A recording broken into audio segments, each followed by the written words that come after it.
मुल्क भर में लॉकडाउन में नरमी से मुताल्लिक फैसला आज होगा। ऐलान national command and operation centre के इजलास में होगा। वज़ीर आज़म ने वफाकी काबीना के इजलास में 9 मई के बाद नरमी की मंजूरी दे दी। वज़ीर इत्तलात शिबली फराज कहते हैं वज़ीर आज़म क्लियर हैं, तवील लॉकडाउन नहीं चल सकता।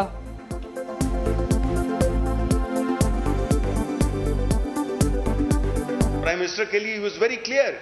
उन्होंने कहा कि अगर हम लॉकडाउन डाउन करेंगे तो कितने दिनों के लिए कर देंगे, 5 दिन के लिए, 6 दिन के लिए, उसके बाद क्या होगा? गरीबों को, जिन लोगों की बात आप कर रहे हैं, उनको खाना कैसे मिलेगा, उनको रोजगार कैसे मिलेगा? हम चाहते हैं कि ईद की शॉपिंग के लिए दुकानें खोलें, लेकिन उसके लिए टाइमिंग मुकर्रर हो और साथ साथ ये कि कुछ दुकानें 3-4 दिन खुली रहें, फिर 3-4 दिन दूसरी दुकानें खुली रहें।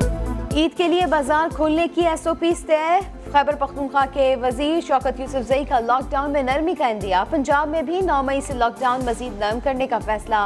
15 रमजान से कपड़े की दुकानें 6 घंटे के लिए खोली जाएंगी। टेक्सटाइल, स्टील इंडस्ट्री और स्पेयर पार्ट्स की दुकानें भी खुलेंगी।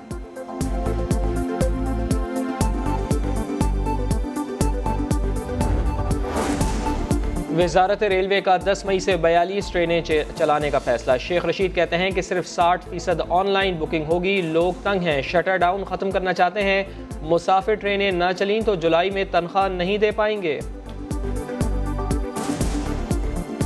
अभी तो यही हुआ है कि लॉकडाउन में नरमी होगी। हमने उनसे कहा कि हम 10 तारीख को 40 ट्रेनें चलाएंगे। 42 ट्रेनें सिर्फ 42 चलाने लगे हैं। अब 60% उसमें सीटें देंगे। PIA का बैरून मुल्क फंसे पाकिस्तानियों को वतन वापस लाने का सिलसिला जारी है। खुसूसी परवाज जनूबी कोरिया से 132 पाकिस्तानियों को लेकर वतन वापस पहुंच गई। मुसाफिरों को मुख्तस होटल्स के करंतना मुंतकिल करके टेस्ट के नमूने ले लिए गए।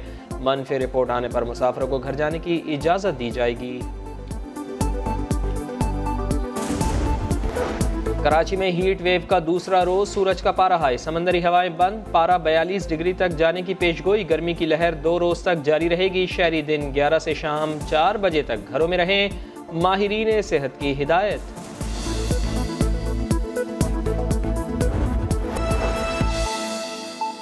वज़ीर इत्तलात सेनेटर शिबली फराज कहते हैं कि अपोजिशन से ताल्लुकात ठीक होने चाहिए, लेकिन एहतसाब का अमल नहीं रुकेगा। समग्र नुमाइंदा खुसूसी अब्बास शब्बीर से इंटरव्यू में ये भी कहा, शरीफ ख़ानदान इक़्तिदार में होते हैं, ये लंदन में मुश्किल वक्त में कारकुनान को छोड़ने वाले लीडर नहीं कहलाते। मैच फिक्सिंग के जिम्मेदारों को सख्त सजा देने का मुतालबा भी किया। मजीद क्या कहा, ये देखते हैं।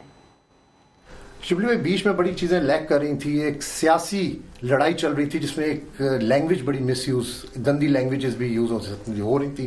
अपोजिशन के साथ हो, पार्लियामेंट के अंदर हो, इस चीज़ को फोकस किया है।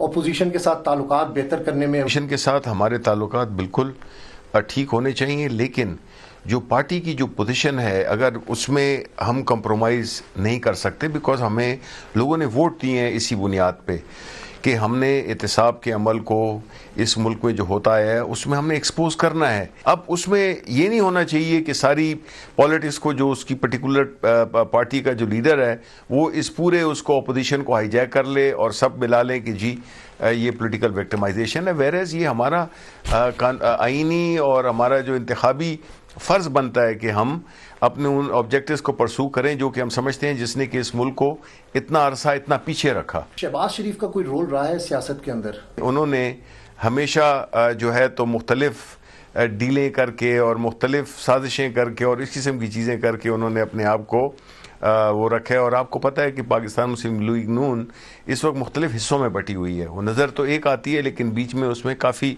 सीरियस किस्म की डिविजन्स हैं। जब भी सख्ती का वक्त पार्टी पे आया उनकी पार्टी पे तो वो मुल्क छोड़ के चले गए। अब जुल्फ़िकार अली भुट्टो था, वो लीडर था, उसने नहीं छोड़ा अपने अवाम को। जबकि आप इनकी तारीख देख लें तो जब भी या ये इक़्तिदार में होते हैं या ये लंदन में होते हैं। पीपल्स पार्टी अगेन बदकिस्मती की बात है कि इतनी नेशनल लेवल की पार्टी वो बिल्कुल एक सूबे तक महदूद हो गई है। जो कोरोना में जो अपनी सियासत को चपचाने की कोशिश कर रहे हैं, और प्राइम मिनिस्टर साहब जो भी कहते थे वो इसी बुनियाद पे कहते थे कि जब आप मुल्क चला रहे हैं आपको दिल और दिमाग से दोनों से मिलकर फैसले करने चाहिए। ये जो थे इनकी जो कोशिश थी वो यही थी कि किसी न किसी तरीके से ये जो एक मौका उन्हें हासिल हुआ है इसमें वो सियासत करें। लेकिन बदकिस्मती से उनकी ये साजिश भी कामयाब नहीं हो रही। क्रिकेट से आपका बड़ा लगाव है, मैच फिक्सिंग की बातें कई अरसे से चल रही हैं, मुल्क को बदनाम किया जा रहा है, कुछ प्लेयर्स इन्वॉल्व भी होते हैं, अभी तक कोई ऐसी कानून साजी नहीं हो रही। इसमें जो है तो दो पहलू देखने होंगे। एक तो पाकिस्तान क्रिकेट बोर्ड जो है तो अपनी जो डिसिप्लिन है उसको और जो अपने SOPs हैं खिलाड़ियों के बारे में और जो मॉनिटरिंग है वो बड़ी स्ट्रिक्ट रखे, और अगर ज़रूरत हो कि कोई ऐसी कानून साजी की जाए तो उसके लिए भी पार्लियामेंट हाजिर है और हम इसको देखेंगे, क्योंकि ये इससे बहुत बदनामी होती है।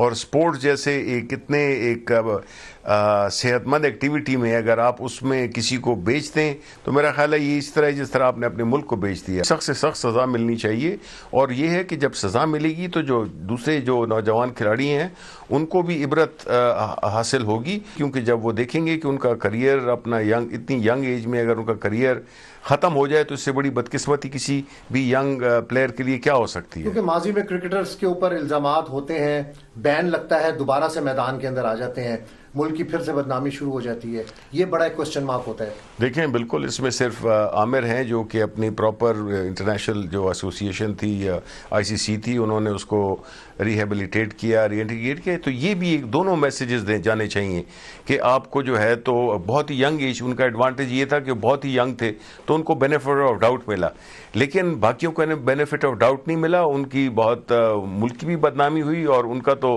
पूरा मुस्तकबिल जो है तो वो दाव पे लग गया। खबरों का सिलसिला जारी है, वक्त हुआ है एक ब्रेक का, हमारे साथ रहिए।